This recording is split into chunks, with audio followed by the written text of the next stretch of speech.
अस्सलामुअलैकुम दोस्तों, मैं हूं सैयद अली और आप देख रहे हैं सब कुछ सीखो यूट्यूब चैनल। दोस्तों, एक ज़िंदा इंसान को मौत के बाद और कब्र के अंदर के मंज़र को देखने की कोशिश महंगी पड़ गई। ये वीडियो हर मुसलमान को एक बार ज़रूर देखनी चाहिए। वीडियो शुरू करने से पहले अगर आप हमारे यूट्यूब चैनल पर नए आए हैं तो चैनल को सब्सक्राइब करके बेल आइकन ज़रूर दबा दें।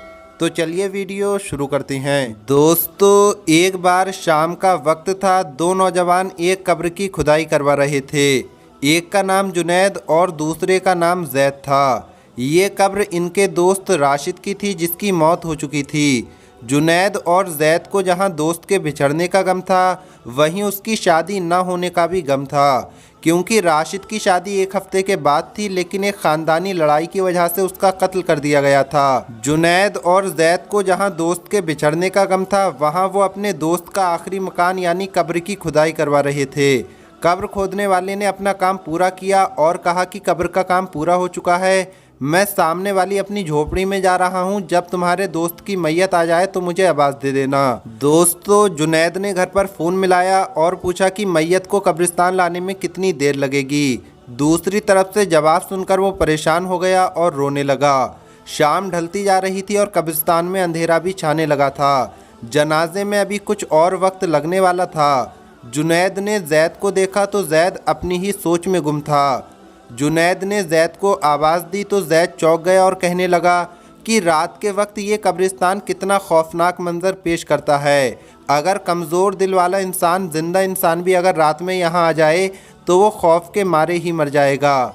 मैं तो ये सोच रहा हूँ कि मुर्दों का क्या हाल होता होगा। और अभी हमारा दोस्त भी हमारी आंखों के सामने इस कब्र में हमेशा हमेशा के लिए चला जाएगा।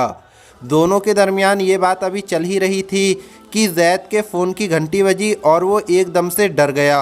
डर की वजह से जैद के हाथ से फ़ोन छूट गया और सीधा कब्र में जा गिरा। अब जैद फ़ोन उठाने के लिए कब्र में उतरा और जुनैद को आवाज़ दी।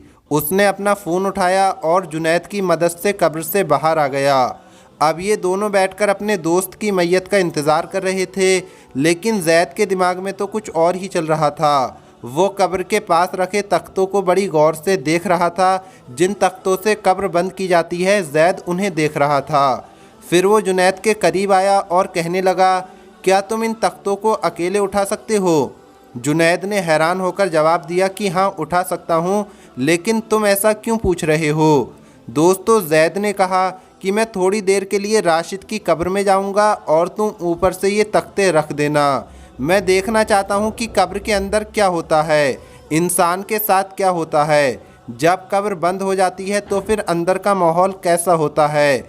जुनैद पहले तो डरा और जैद को डांटने लगा कि ये बहुत बुरा काम है जिसकी इजाज़त ना ही हमारा दीन इस्लाम देता है और ना ही हमारा मुआशरा इसकी इजाज़त देता है। लिहाजा तुम इस हरकत से बाज आ जाओ और इस ख्याल को अपने दिमाग से निकाल दो। जैद ने कहा कि मैं थोड़ी देर की ही तो बात कर रहा हूँ, तुम कब्र बंद कर देना। मैं थोड़ी देर कब्र के अंदर रहूँगा, वीडियो बनाऊँगा और तुम्हें मैसेज करूँगा तो तुम कब्र खोल देना और मैं कब्र से बाहर आ जाऊँगा और फिर इसके बाद तुमसे मैं कोई भी ज़िद नहीं करूँगा।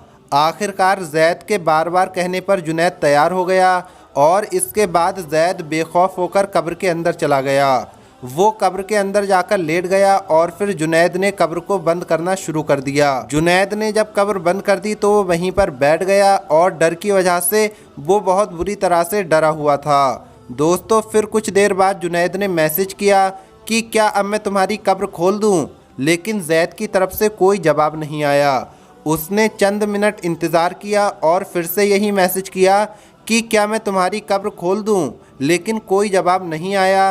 तो जुनैद ने फ़ौरन जैद को कॉल की, लेकिन उसका नंबर भी अब बंद आ रहा था। जुनैद बहुत ज़्यादा डर गया और उसने फ़ौरन कब्र खोलना शुरू कर दी, लेकिन ये क्या, वो कब्र के ऊपर रखे तख्तों को उठा ही नहीं पा रहा था। उसे समझ ही नहीं आ रहा था कि आखिर माजरा क्या है। वो मुकम्मल तौर पर डरा हुआ था और बहुत ज़्यादा खौफ से काँप रहा था। उसका पूरा जिस्म बुरी तरह से हिल रहा था। दोस्तों, उसने भागकर कब्रिस्तान में काम करने वाले आदमी को बुलाया तो उसने कहा कि क्या तुम्हारे दोस्त का जनाजा आ गया है? जुनैद ने कहा, हाँ, जनाजा आ गया है, तुम मेरे साथ चलो। जब वो दोनों कब्र पर आए तो उस आदमी ने कहा कि कहाँ है मैयत। जुनैद ने सारा माजरा उस कब्रिस्तान में रहने वाले आदमी को बताया और ये वाक़या सुनकर वो आदमी भी हैरान रह गया। अब ये दोनों लोग कब्र को खोलने की कोशिश करने लगे, लेकिन वो कब्र के तख्ते नहीं हटा पा रहे थे। दोस्तों, जुनैद ने जब ये देखा कि वो दोनों मिलकर भी कब्र नहीं खोल सकते तो जुनैद रोने लगा और रोते रोते बेहोश हो गया। कब्रिस्तान में रहने वाले आदमी ने जुनैद का मोबाइल लेकर उसके भाई को फ़ोन किया। जब जुनैद का भाई कब्रिस्तान पहुंचा तो उसके सामने कब्रिस्तान में रहने वाले आदमी ने सारा माजरा बयान कर दिया। जुनैद के भाई ने भी कब्र खोलने की कोशिश की, लेकिन वो भी कामयाब ना हो सका। चुनांचे उसने जैद के घर वालों को फ़ोन करके कब्रिस्तान बुलाया और अपने घर पर भी बता दिया कि यहाँ पर मामला बिगड़ चुका है। जैद के घर वालों को ही शक था कि जुनैद ने ही जैद को कत्ल किया है और उसे कब्र में दफना दिया है। लेकिन जब जुनैद को होश आया तो उसने तमाम लोगों के सामने सारी बात बता दी। फिर उन तमाम लोगों ने भी कोशिश की, लेकिन जैद की कब्र ना खुल सकी। वो अपने मोबाइल फ़ोन के साथ ही कब्र में दफन हो गया और फिर सही तरह से इसकी कब्र बना दी गई। अब जुनैद खुद को अपने दोस्त का कातिल समझने लगा और जैद की बातें जुनैद के कानों में गूंजने लगीं। वो आहिस्ता आहिस्ता अपना दिमाग खोता चला गया और अब उसकी मंजिल पागल खाने की एक छोटा सा कमरा है। दोस्तों, अल्लाह के दीन और निज़ाम कुदरत में मुदाखलत करना इंसान के बस की बात नहीं है।